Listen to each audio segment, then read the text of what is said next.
کوئی سی وہ زحمت نہیں تھی جب ماہ رمضان آ گیا اس کا مطلب یہ سے کوئی نکاح ٹوٹ گیا، اب نہ شوہر رہ گیا اور نہ بیوی رہ گئی۔ ماہ رمضان آ گیا، مقدس بننے کا زمانہ ہے، پاکیزہ کردار بننے کا زمانہ ہے۔ اب کچھ نہیں، اب بالکل مسلمان کو غیر سارے جذبات سے الگ کر دیا گیا۔ ہر آدمی کے ذہن میں تصور پایا جاتا ہے کہ ماہ رمضان آ گیا، وہ جذبات سب فنا ہو گئے، مٹ گئے، مر گئے۔ اب ذہنی ظاہر کے حاضر واقعات پیش آئیں گے۔ اب پروردگار عالم نے کہ نیا قانون دیا، احل لکم لیلۃ الصیام الرفث الی نسائکم، ماہ رمضان کی راتوں میں تمہارے لیے حلال کر دیا گیا، وہ اپنے ازواج سے تعلقات قائم کر سکتے ہیں۔ اور کیا کیوں؟ تاکہ انسان کو یہ خیال نہ پیدا ہو جائے کہ اسلام میں پاکیزگی جذبات کا مطلب ہوتا ہے جذبات کو فنا کر دینا۔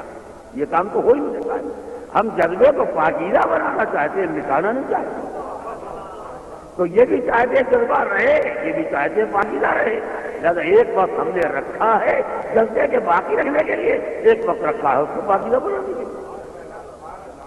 بلکہ اگر آپ غور کریں اور اسلام کے مزاج کو پہچاننا چاہیں تو میں ایک انتہائی خطرناک لفظ کہنا چاہتا ہوں، خدا اگر اس کے معنی آپ پر واضح ہو جائیں۔ اگر اسلام میں جذبات کی پاکیزگی کے معنی سمجھنا چاہتے ہیں تو یوں پہچانیے کہ ماہ رمضان آیا جذبات کو پاکیزہ بنانے کے لیے۔ ماہ رمضان الگ ہے اور سارا سال الگ ہے۔ رمضان آیا لعلکم تتقون، متقی بنانے کے، پرہیزگار۔ تو اسلام آیا پرہیزگار، رمضان آیا پرہیزگار بنانے کے لیے، رمضان آیا جذبات کو پاکیزہ بنانے کے لیے، رمضان آیا جذبات کی تبدیل کے لیے۔ رمضان تقویٰ، تقدس اور کیا؟ مگر رمضان کے چاند کے نکلنے کے بعد روزہ شروع ہوگا فجر کے وقت، توجہ کریں، روزہ شروع ہوگا فجر کے وقت، یعنی جب چاند دکھائی دیا ہے 7 بجے اور 5 بجے روزہ شروع ہوگا، یہ 10 گھنٹے کا وقفہ درمیان میں ہے۔ جب سے روزہ اپنا کام شروع کرے گا پاکیزگی جذبات کا، اور یہ اسلامی احکام قرآن مجید موجود ہے، یعنی جو رمضان آیا ہے جذبات کو پاکیزہ بنانے کے لیے، اور کیا وہ رمضان کا روزہ شروع ہوگا 10 گھنٹے کے بعد، اور جب ماہ رمضان کی پہلی رات آئی تو اسلام نے کہا ہر مہینے کی پہلی رات میں زوجہ سے تعلقات مکروہ ہیں۔ نہیں مسئلہ معلوم ہے تمہارے کے لیے، ہر مہینے کی پہلی رات میں زوجہ سے تعلقات مکروہ ہیں، جبکہ کوئی مہینہ پاکیزہ بنانے کے لیے نہیں آتا ہے۔ اور یہ جو تقویٰ والا مہینہ آیا تو کہا اس کی پہلی رات میں زوجہ سے تعلقات مستحب ہیں۔ خدایا ہم نے سمجھے اگر یہ پاکیزہ بنانے کے لیے آیا ہے تو یہ مستحب سے کہاں آ گیا؟ پروردگار نے یہی سمجھانا چاہتے پاکیزگی کے معنی جذبے کو مارنے کے نہیں ہوتے ہیں۔ ہم چاہتے ہیں کہ جذبے کی تسکین کا انتظام پہلے کریں، پابندی بعد نہ کریں، اس لیے کہ جو تسکین کو روک کے پابندی عائد کرنا چاہتا ہے وہ ناکام ہو جاتا ہے، جو تسکین کے بعد پابندی عائد کرتا ہے وہی کامیاب ہوتا ہے۔ اس طرح محمد و آل محمد۔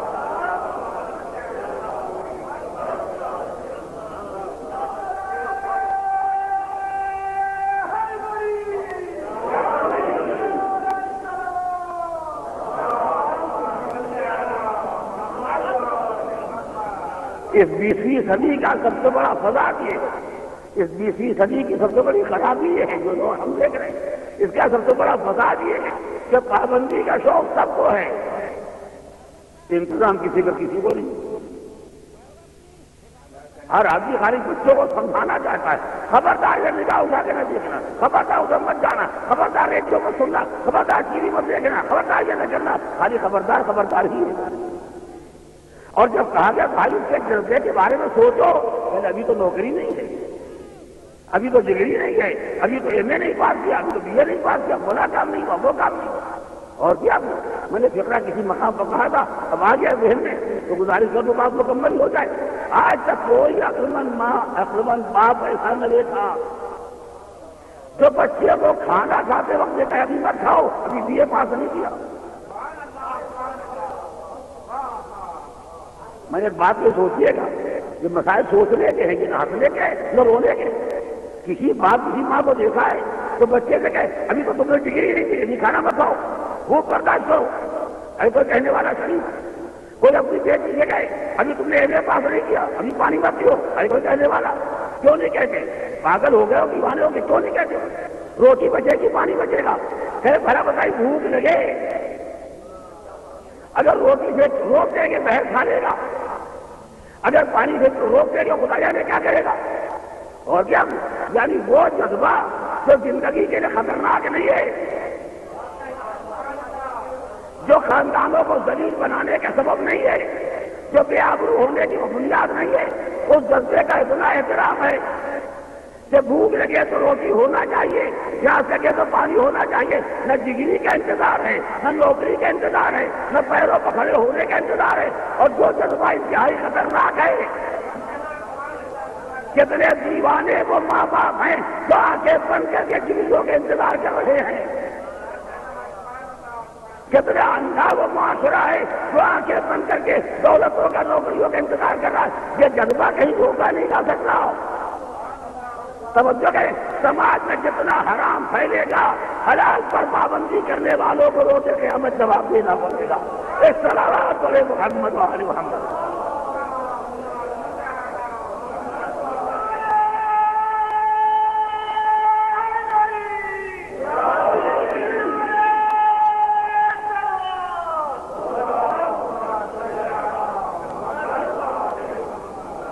اسی لیے قرآن مجید کا لہجہ پہچانی، قرآن مجید کا لہجہ پہچانی شادی کو کرنا ہے۔ جو غیر شادی شدہ لڑکا ہے، جو غیر شادی شدہ لڑکی ہے، شادی نہیں تو کرنا ہے۔ جو غیر شادی شدہ لڑکا ہے یا لڑکی ہے، جوان لڑکا جوان لڑکی، شادی نہیں کرنا ہے، مگر پروردگار نے ان سے نہیں کہا شادی کرو، نہ کسی جوان لڑکے سے کہا تم شادی کرو، نہ کسی جوان لڑکی سے کہا تم شادی کرو۔ خدا نے کیا کہا؟ انکحوا الایام منکم، تم میں جو غیر شادی شدہ ہے ان کا نکاح تم کراؤ۔ اور کیا یہ نہیں کہا تم شادی کر لو، ہاں جو ذمہ دار ان سے کہا گیا یہ غیر شادی شدہ لڑکا یا لڑکی ان کا نکاح تم کراؤ، ان کا نکاح تم کراؤ۔ اور پروردگار سے اچھا بندے تو کون پہچانتا ہے کہ ان کے پیروں پر کھڑے ہونے کا مسئلہ پیدا ہوگا؟ اسی لیے خدا نے کسی جگہ پر بھی پیسے کا وعدہ نہیں کیا، کسی جگہ دولت کا وعدہ نہیں کیا، فقط حکم نکاح میں کہا کہ یکونوا فقراء یغنیہم اللہ من فضلہ، تم شادی کراؤ، یہ تمہاری ذمہ داری ہے، اگر فقیر ہو گئے تو غنی بنانے کی ذمہ داری ہم پر ہے۔ اس صلوات علی محمد و آل محمد۔